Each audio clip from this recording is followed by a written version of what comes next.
The night train cut through the darkness like a whisper of hope, and Daniel pressed his forehead against the cold window, smiling despite the exhaustion in his bones.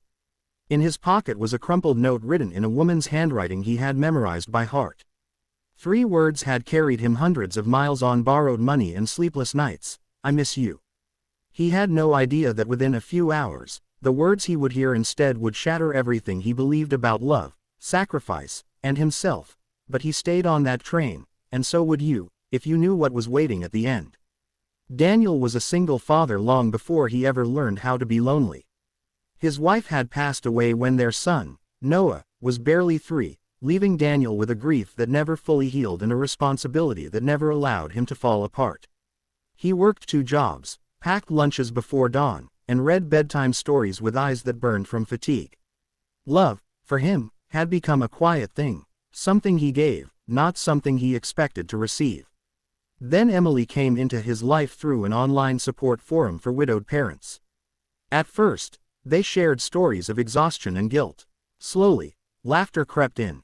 Then late-night messages. Then hope. Emily lived far away, in a small coastal town Daniel had never visited. She talked about the ocean, about sunsets, about starting over. She told him he was strong, that Noah was lucky, that sometimes life gives second chances when we least expect them.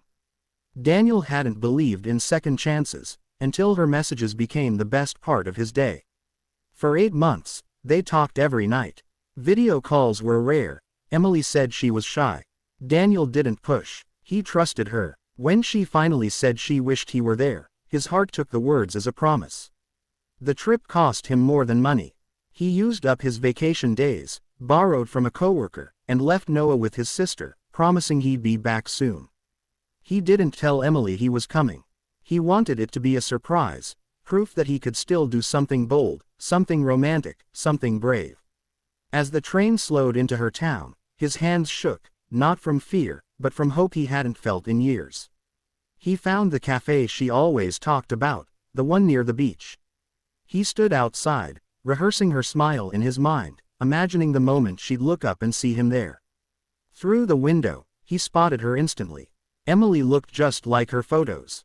She was laughing, but she wasn't alone. Daniel hesitated, telling himself not to jump to conclusions. Then he heard her voice, clear through the open door, light and careless. "He's sweet, really," she said. "But he's just someone to talk to. A single dad, miles away. He takes things too seriously." The man across from her chuckled. "Does he think this is something real?" Emily shrugged, stirring her coffee. "I mean, he talks about love. About a future. I never said I wanted all that." Daniel felt the world tilt. His chest tightened as if the air had been sucked from the room. Every mile he'd traveled collapsed into that single moment.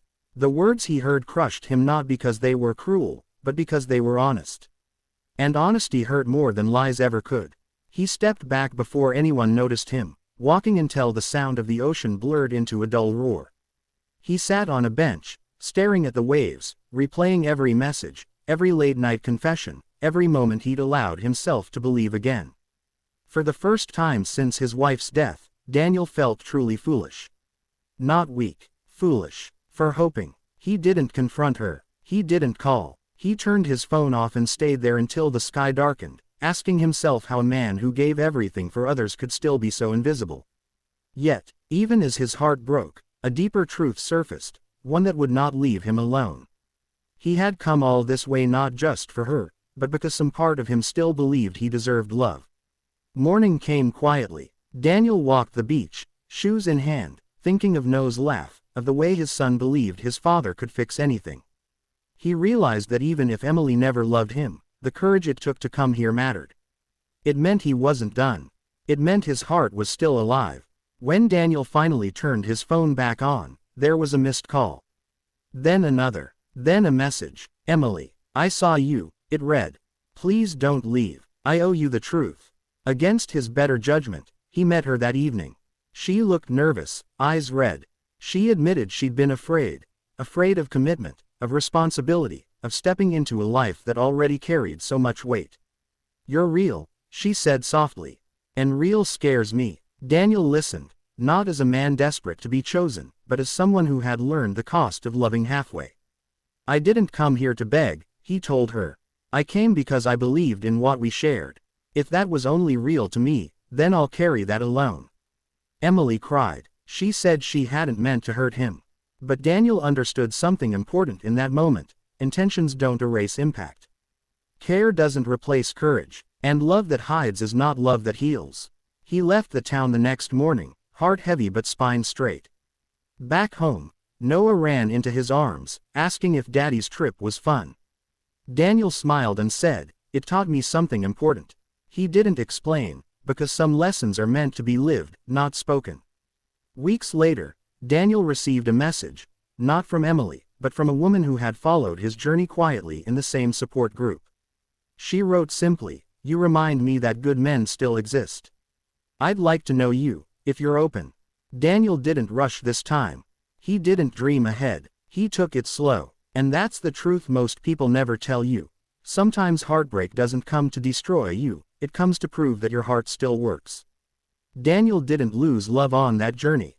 He reclaimed his worth. And if you've ever traveled miles for someone who couldn't meet you halfway, remember this: real love doesn't make you feel small. It meets you where you stand and walks beside you the rest of the way.